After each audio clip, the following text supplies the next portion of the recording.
అయితే ప్రతి స్టూడెంట్ కూడా పక్కాగా చూసుకునేది ఒక సంస్థ యొక్క గుర్తింపు. Yes madam. సో విసోర్స్ కి సంబంధించి ఎలాంటి గుర్తింపులు ఉన్నాయంటారు? ఇండియాలో ఎలా అయితే మన Visource education consultancy, Visource overseas consultancy, Visource fintech, ఈ మూడు కూడా registered under ministry of corporate affairs, government of India, MCA ద్వారా రిజిస్టర్డ్ కంపెనీస్ మనకి. ఇంటర్నేషనల్ గుర్తింపులు ఉంటాయి ఏంటంటే మనకు యూనివర్సిటీ టైఅప్స్.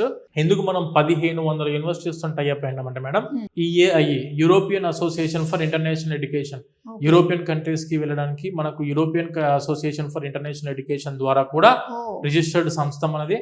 నఫ్సా, ఇది world's largest international association.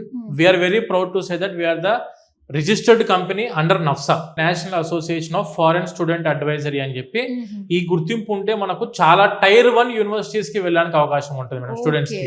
And ICEF, international consultants for the education and fairs, ICEF ద్వారా ట్రస్టెడ్ ఏజెన్సీ గుర్తింపులు వచ్చిన bar code ని స్కాన్ చేసినా కూడాను స్టూడెంట్ కి మన విసోర్స్ కంపెనీ ఇన్ఫర్మేషన్ మొత్తం కూడా ఆన్లైన్ లో స్టూడెంట్ అందుతుంది.